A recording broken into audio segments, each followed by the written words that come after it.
그러면서 경기가 급강하기 시작을 해요. 그 타격을 가장 크게 받은 나라 중에 하나가 우리나라예요. 우리나라 성장률은 3분기에 반토막이 났고 4분기에는 마이너스 1.6%를 기록하면서 악순환으로 들어가요. 근데 우리나라보다 더 큰 타격을 입은 나라들도 많아요. 특히 제3세계.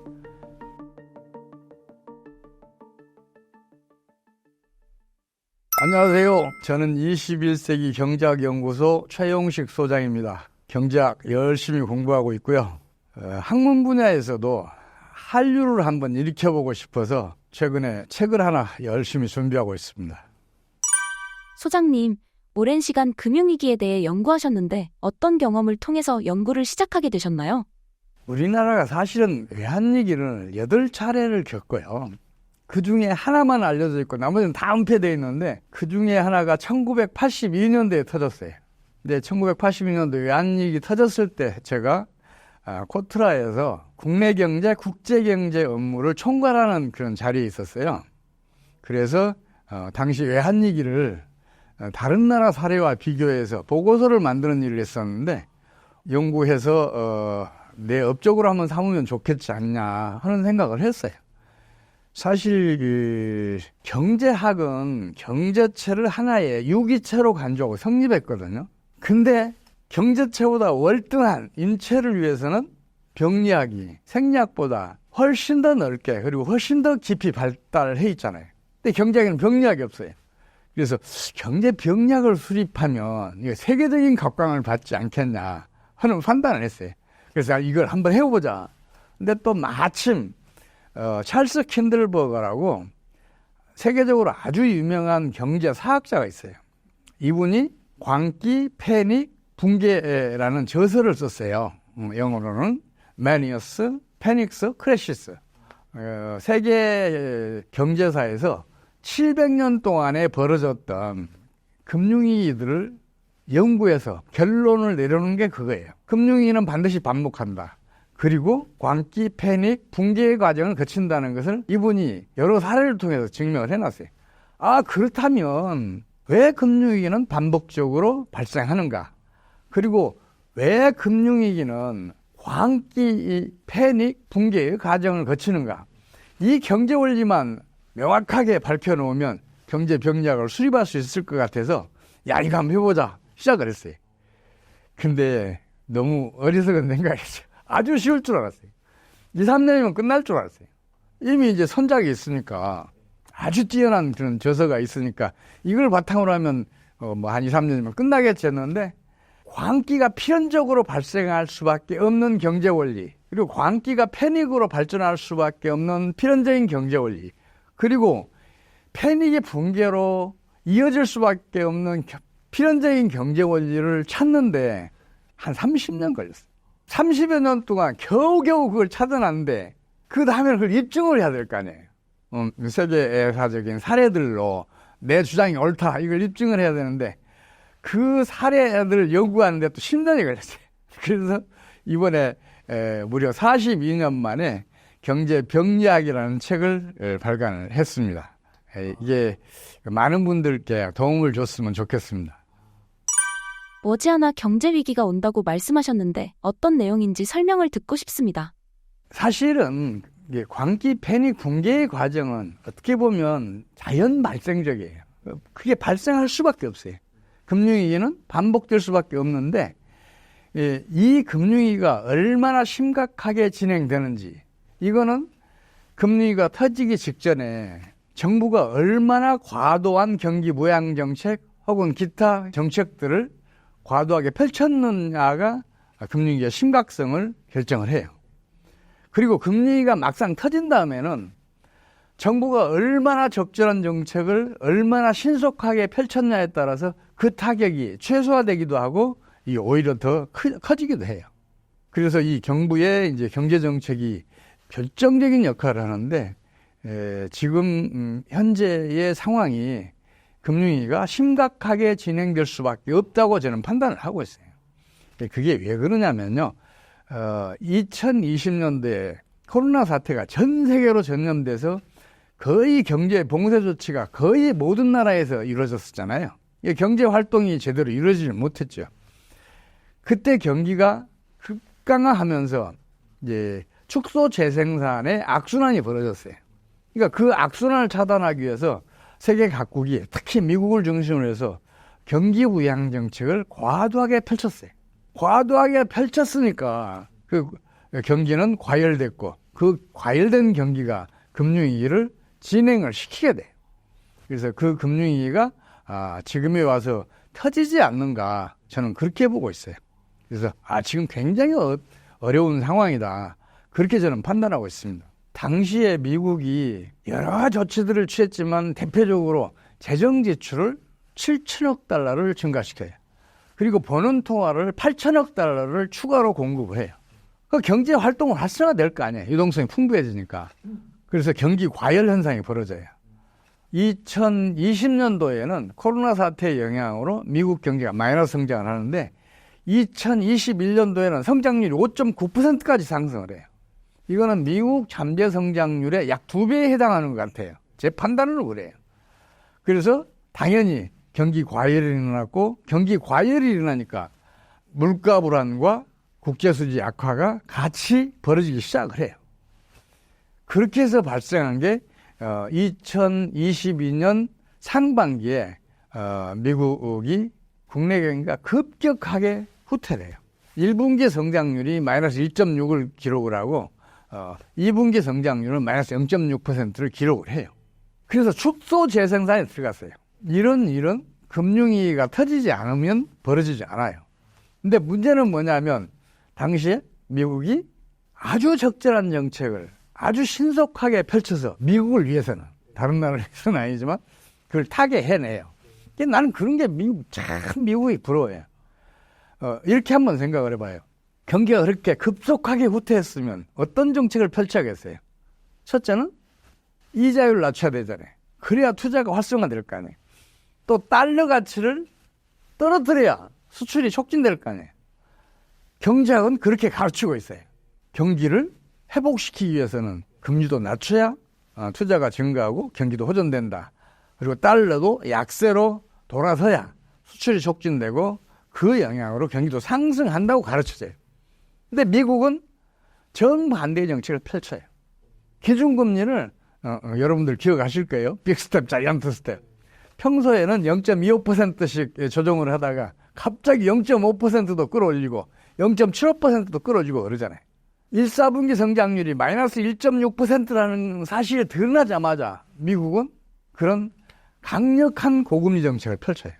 여기에 덧붙여서 강달러 정책을 펼쳐요. 달러가 상반기는 약세였는데 하반기부터 이게 강세로 돌아서요. 그럼 어떤 일이 벌어질까요? 미국의 기준금리가 다른 나라의 기준금리가 더 높으니까 다른 나라의 저축들이 더 높은 이자를 기대하고 미국으로 흘러갈 거 아니에요. 그뿐만 아니라 달러가 강세니까 다른 나라에 투자됐던 금융 자본들이 미국으로 투자를 하게 되면 환차익을 노릴 수 있잖아요. 그 환차익을 노리고 다른 나라에 투자됐던 금융 자본들이 미국으로 흘러가요. 국내 저축은 금융 자본의 수십 분의 1밖에 안 돼요. 이 강달러 정책이 더 큰 역할을 하기 시작을 해요. 그러면서 미국 내 유동성이 풍부해져요. 유동성이 풍부해지니까 경제 활동이 활성화될 거 아니에요. 거기다가 금융위기가 진행되는 그 유동성 부족을, 그 유동성을 확충을 시켜주는 거예요. 그러니까 금융위기도 차단이 돼요. 그러면서 미국은 3분기부터 경기가 급상승을 해요. 3분기에는 3%를 넘어서고 4분기에도 3%에 가까운 2.6%를 기록을 해요. 그 어려웠던 상황에서 그 연간 성장률이 상반기 마이너스 성장을 2번 연속했음에도 불구하고 2.1%를 기록하게 돼요. 근데 문제는 미국의 국내 저축과 금융 자본을 뺏긴 나라들은 어떻게 되겠냐는 거죠. 당연히 유동성이 수축이 되고 이 유동성 수축은 신용 창조 원리의 반대, 즉 신용 파괴 원리를 작동을 시켰어요. 그러면서 경기가 급강하기 시작을 해요. 그 타격을 가장 크게 받은 나라 중에 하나가 우리나라예요. 우리나라 성장률은 3분기에 반토막이 났고 4분기에는 마이너스 1.6%를 기록하면서 악순환으로 들어가요. 근데 우리나라보다 더 큰 타격을 입은 나라들도 많아요. 특히 제3세계. 만성적인 경상수지 적자를 기록하던 나라들은 그동안에는 외채를 끌어와서 외환보유 고갈을 이렇게 메울 수가 있었잖아요. 근데 국제금융자본들이 환차익이 생겨 미국으로 떠나니까 외환보유고가 거의 모든 나라에서 고갈 직전에 놓이게 되는 거예요. 그래서 당시에 지금도 마찬가지지만 40개국이 훨씬 넘는 50개국에 가까운 나라들이 외환위기를 겪었거나 외환위기에 직면하게 돼요. 그래서 제3세계 국가들은 극단적인 그 어려움을 겪게 돼요. 그 영향이 지금까지도 끼치고 있어요. 주요 선진국들도 마찬가지예요. 지금 지난해 하반기 이후로는 유럽과 일본을 비롯해서 주요 국가들의 성장률이 급강하기 시작하고 좀 이르게 그 금융위기가 진행된 나라들은 3분기부터 마이너스 성장을 했고 늦어도 4분기부터는 거의 모든 나라들이 마이너스 성장을 하기 시작해요. 일본 경제도 지난해 3분기부터 마이너스 성장을 하기 시작했어요. 그러면 경제라는 것은 각국 경제가 톱니바퀴처럼 이렇게 딱 얽혀서 돌아가는데 다른 나라들이 어려운데 미국 경제는 온전하겠냐는 거죠. 한마디로 말해서 미국의 고금리 강달러 정책은 내 이웃을 거지로 만드는 정책이에요. 따라서 이게 반드시 부메랑에 대해서 미국에 타격을 입혀요. 이거는 역사적으로 반대 사례가 하나도 없어요. 1982년도에도 그랬었고 2000년에도 그랬었고 그랬어요. 그래서 조만간 미국 경제에 타격을 입힐 것으로 저는 보고 있어요. 실제로 미국의 이 분기별 성장률은 지난해 3분기에 4.9%를 기록했다가 4분기에는 3.4%로 약간 떨어졌고 올해 1분기에는 이게 반토막이 났어요. 1.6%까지 떨어졌어요.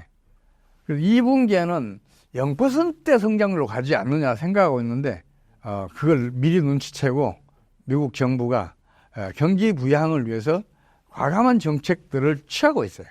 그래서 지금 거기까지는 안 갈 것 같지만 그런 경기 부양 정책을 펼치더라도 성장률이 떨어지는 것은 피할 수 없을 것이라고 보고 있습니다. 더 중요하게는 지금 다른 어느 곳에선가 금융위기가 터지면 그 금융위기가 주변 국가로 전염되고 결국은 세계 경제로 전염되면서 타격을 가장 크게 받을 나라는 미국 경제가 되지 않을까 싶어요. 실제로 지금 스웨덴 같은 나라들은 금융위기에 이미 들어간 것으로 보여요. 지난해 4분기 내내 마이너스 성장했어요. 스웨덴의 부동산 시장이 지금 거의 붕괴된 거나 다름없어요. 부동산이라는 것은 통화의 기본적 기능인 거래 수단의 기능도 가지고 있고 또 가치 저장 수단의 기능도 가지고 있어요.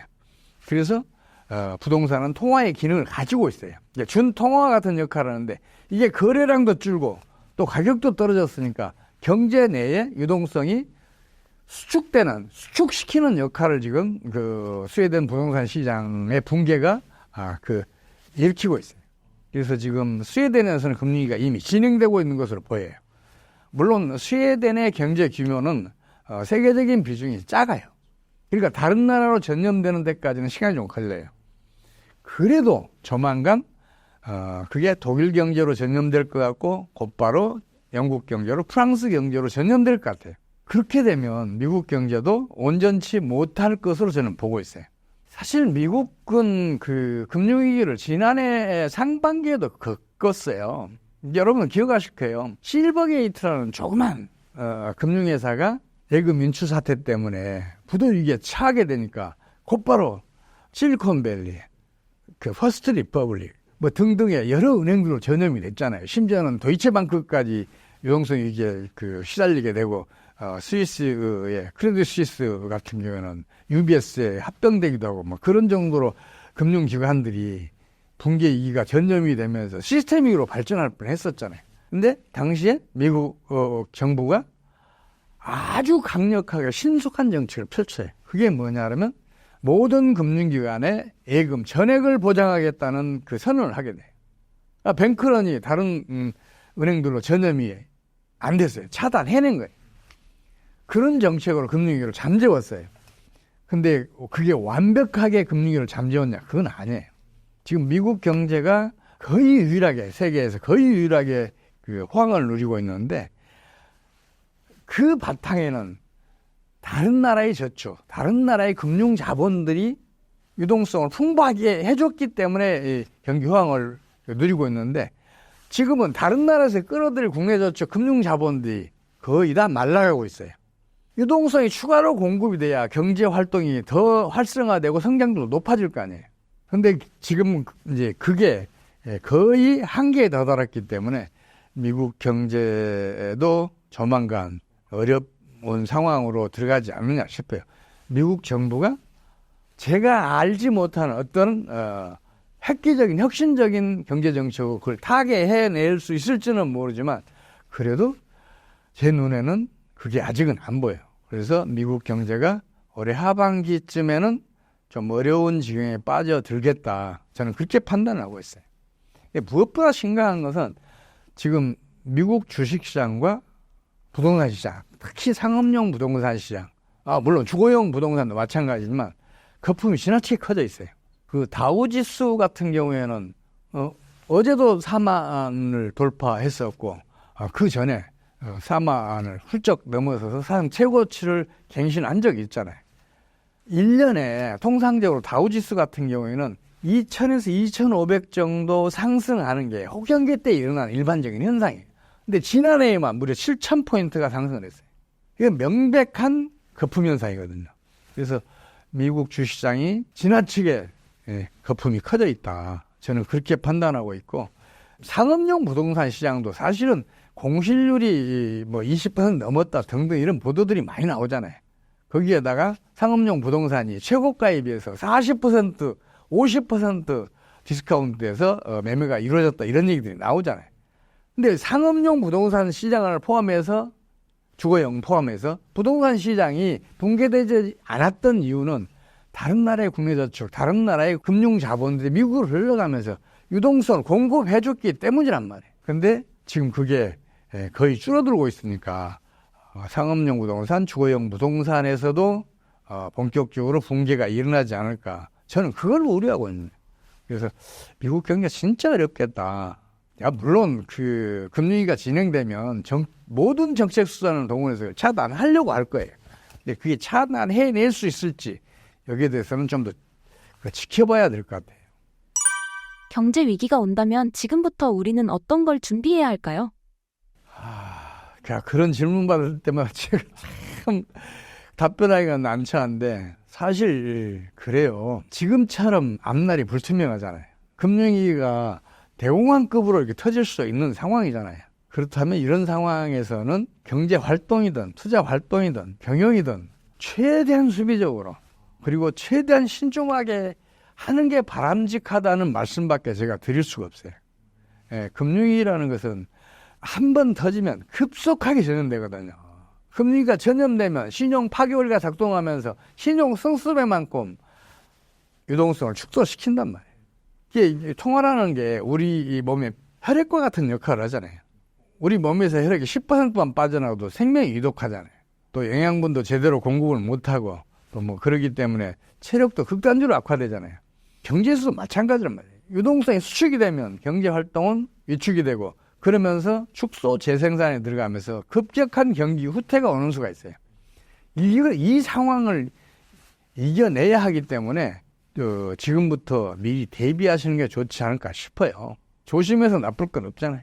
현금을 확보하는 것도 중요하고 그리고 지금 하고 있는 경제 활동들 또 투자 활동들 이것도 최대한 신중하게 하시라고 지금 말씀드릴 수밖에 없어요. 더 이상은 제가 투자 전문가가 아니니까 말씀드리기가 난처하긴 해요. 지금의 경제 위기가 연상되는 과거 비슷한 사례는 어떤 게 있나요? 금융위기라는 게 평균적으로 10년에 한 번씩 이렇게 반복이 되는데 각각의 금융위기들이 공통점도 많고 또 서로 틀린 점도 많아요. 그래서 뭐 어떤 금융위기가 지금과 비슷하다 이렇게 비교해서 말씀드릴 수는 참 사실상 어려워요. 그래도 가장 근접한 금융위기, 가장 비슷한 이제 금융위기를 따지자면 2008년 말에 터졌던 서프라임 모기지 사태, 글로벌 금융위기 그것과 지금 아주 유사해요. 2008년도 그 말에 터졌던 금융위기에 대해서 여러 사람들이 여러 원인을 얘기해요. 근데 그 사람들 다 틀렸어요. 금융위기가 진행되는 과정에서 일어났던 일을 원인으로 삼고 있어요. 금융위기가 터진 뒤에 터진 게 어떻게 원인이 되겠어요. 사실 이런 2008년도 글로벌 금융위기는 2000년도에 그 원인이 발생을 했어요. 그게 뭐냐면 미국 대선에서 공화당 후보가 The Ownership Society, 소유자 사회라는 선거 구호를 내세워서 집 없는 사람들에게 550만 채를 공급하겠다. 이런 정책을 내세워요. 이 550만 채를 무주택자에게 공급하기 위해서는 어떤 일을 해야 되겠어요? 재원을 조달해야 될 거 아니에요. 그래서 페니메이, 프레디맥을 동원해서 파생금융상품을 왕창왕창 만들어내요. 그리고 다른 금융기관들도 그걸 본따서 파생금융상품을 막 만들어내요. 유동성이 풍부해질 거 아니에요. 그러니까 한창 때는 내 돈 하나도 안 들이고 무주택자가 집을 살 수 있었어요. 거기다가 무주택자의 관심을 끌기 위해서는 주택 가격을 계속 상승시켜야 되잖아요. 주택 가격이 상승해야 주택을 매입할 유혹이 생기잖아요. 그래서 주택 가격을 끊임없이 상승을 시켜요. 2000년대 중에 미국의 주택 가격이 평균적으로 2배 이상 상승을 했어요. 그리고 주택 보유 비율도 56%에서 65%까지 끌어올려요. 근데 문제는 뭐냐면 무주택자가 큰 빚을 내서 주택을 샀잖아요. 이건 뭘 의미하겠어요? 3, 4년 더, 5, 6년 더 저축해야 될 사람들이, 그래야 주택을 살 여력이 생기는 사람들이 미리 큰 빚을 내서 샀잖아요. 이건 뭘 의미하겠어요? 미래 수요가 현재로 넘어왔다는 걸 의미하잖아요. 미래 수요가 현재 수요가 합쳐지니까 수요가 배가 되고 가격은 폭등하면서 투기 광풍이 불어요. 문제는 그 다음이에요. 미래 수요가 현재로 넘어왔어요. 그러면 조만간 수요가 공동화된 때가 오잖아요. 수요가 공동화됐어. 그럼 어떻게 되겠어요? 수요가 사라졌어. 그럼 어떻게 되겠냐고요? 그러면 가격은 주춤주춤 하락하기 시작하고 큰 빚을 내서 주택을 매입했던 사람들은 이제 패닉에 빠지는 거죠. 공황상에 빠지는 거죠. 이거 어떻게 하냐? 큰일 났다. 이런 생각을 하게 될 거 아니에요. 그러니까 이제 가격이 더 빠르게 하강하기 시작하는 거예요. 주택은 통화의 기능을 가지고 있기 때문에 주택 거래량도 줄고 가격은 더 빠르게 하강하니까 경제 내 유동성이 수축되는 일이 벌어져요. 유동성이 수축되니까 신용 파괴원리가 작동을 하면서 신용 순수배만큼 유동성을 축소시키는 그런 작동을 하기 시작을 해요. 그러면서 붕괴가 온 거예요. 2007년 상반기 말쯤 그 뒤로 주식시장 계속 상승하지만 그때 이미 주택 가격은 빠르게 하강하기 시작했었고 주택 관련 파생금융상품의 가격은 이게 레버리지가 보통 20배잖아요. 더 빠르게 하강하는 거예요. 주로 헤지펀드 중심으로 파생금융상품에 많이 투자했던 금융회사들이 도산하기 시작해요. 결국에 가서는 2008년 3월에 베어스턴스가 뱅크런이 일어나서 JP모건에 인수되고 또 그 뒤로 여러 대형 은행들이 붕괴되고 결정적으로는 9월 14일에 리먼 브러더스가 파산하면서 금융 시스템 위기가 본격화되면서 아주 급속하게 금융위기가 진행이 돼요. 그게 2008년도에 벌어졌던 일이에요. 지금도 그 비슷한 일이 벌어지고 있어요. 2000년도에 과도한 경기 무양 정책을 펼쳐서 경기를 과열시켜놨는데 그 바람에 2022년도에 아주 작지만 금융위기가 터졌었고 이걸 잘 차단해냈어요. 근데 또 2023년도에 또 3월 달에 작은 은행들을 시작으로 해서 중대형 은행들까지 시스템 위기가 전염될 때 또 과감한 정책을 펼쳐서 그걸 또 차단해내요. 예금 전액 보장 이런 정책을 발표해서. 근데 이게 금융위기를 완전히 차단했냐? 아니란 말이에요. 신용 파괴 원리는 여전히 물밑에서 작동을 하고 있었어요. 당시에 5개 은행이 자산들이 묶이면서 그게 제가 정확한 기억은 지금 안 나지만 약 4,700억 달러 정도? 미국 번원통화의 약 6% 정도가 묶였어요. 그게 경제에서 돌지 않게 된 거예요. 그러면 당연히 이게 신용 파괴를 작동을 시킬 거 아니에요. 근데 신용 파괴 원리의 작동은 일반적으로 물밑에서 진행을 하고 그리고 압력으로 작용해요. 그래서 신용 승수만큼과 즉각 줄이진 않아요. 그래서 얼른 눈에 띄진 않아요. 그래서 그걸 지금 간과하는 경향이 있는데 앞으로 어떤 트리거의 역할, 금융위기를 터뜨릴 트리거의 역할을 어떤 사태가 터지면 금융위기는 본격적으로 진행할 것으로 저는 보고 있어요. 물론 미국 정부를 비롯한 세계 각국 주요국들의 중앙은행과 재무부 등등이 거기에 대해서 그 대응책을 마련을 하겠지만 또 그 대응책이 일정 정도 효과를 나타내겠지만 그래도 경제적인 타격은 클 수밖에 없다 저는 그렇게 보고 있어요.